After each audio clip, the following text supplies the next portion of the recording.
In 20 years, I have never drawn and painted as much as I do now. Even so, it still seems like very little. My mind is busy with ideas. There are so many inspirations, so many references. There are so many stories that I create in my mind, but I don't have time to put them on paper or on canvas. Not even half of them. There are so many projects that I can't even start. Oh, I almost forgot to ask. Did you get your coffee? No? I will wait till you forget it. Okay, now you can get back to our conversation. If you have a full-time job that is not art, you are probably in the same situation as me.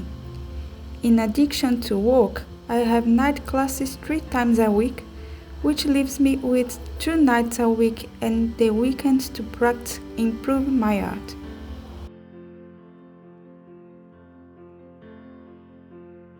You probably already know that you need to optimize how you use your free time, but you might be wondering which ideas you should prioritize. You might have a big project in mind, a project that will demand a lot of your time, your creativity, and your skills. This will probably be a project that will boost your portfolio, your career, open doors to new opportunities, and help you achieve your ambition as an artist. But we know that projects like this can take months and even years to complete.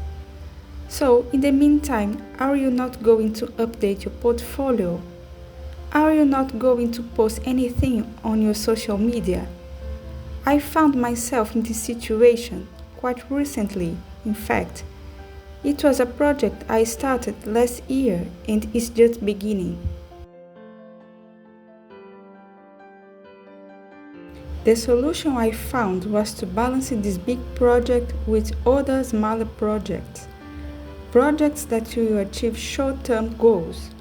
You must be wondering if these projects won't distract you or take time away from another more relevant project.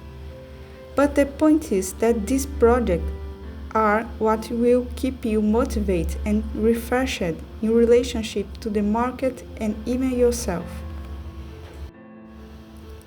It is as if you were updating yourself from time to time while you are working on a more impactful update for the near future.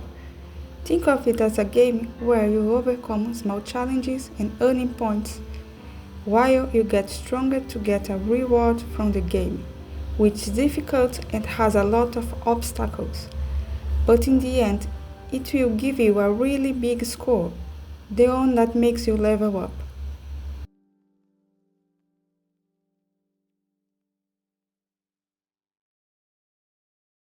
Another way to bring your ideas to life is to simplify complex projects.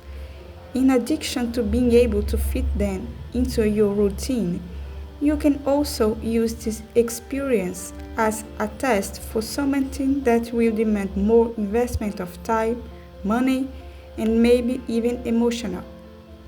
And how do you do this? I think that breaking down the project into stages is crucial to organize the use of time, create a schedule, and map out the activities and deliverables.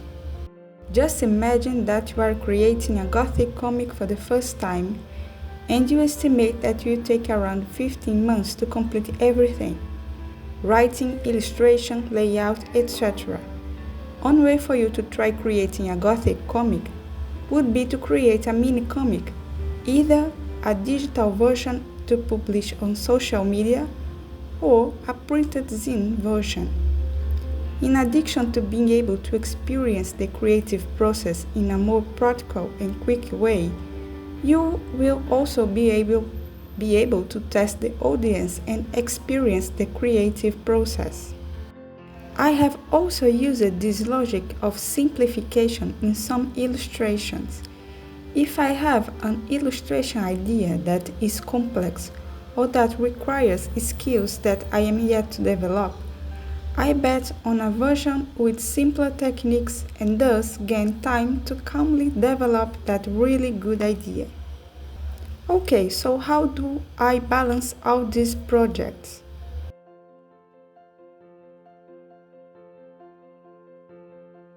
The way I found to balance my projects was to dedicate a little time every day to the small projects and the weekends to the big projects. On a daily basis, I dedicate between 30 minutes and an hour to advance the short-term projects, those that will take a maximum of 2 months to be completed. For large projects, I usually dedicate the entire weekend, which is when I can stay immersed and focused for longer and more continuously. To keep up the pace, it is important to set deadlines or completion goals, so you will have a guide. If you have time during your lunch hour, I recommend practicing during this period. This is what I have been doing for a year now and have managed to dedicate 40 to 50 minutes per day. I consider it a good time because I feel more energetic and creative during this period than in the evening when I get home from work. Take a notebook or sketchbook and start drawing. If you arrive at work earlier than the start of your work day, that's also a good time. But these are just tips.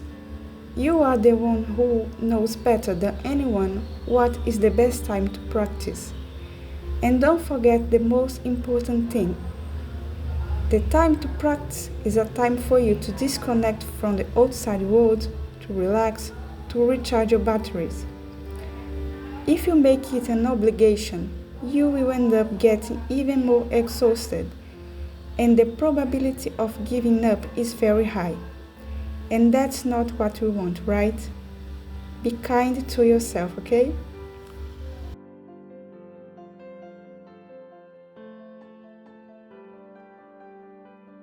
Well, those are my tips for today. Tell me how you manage to juggle so many ideas with so little time to practice. See you next time.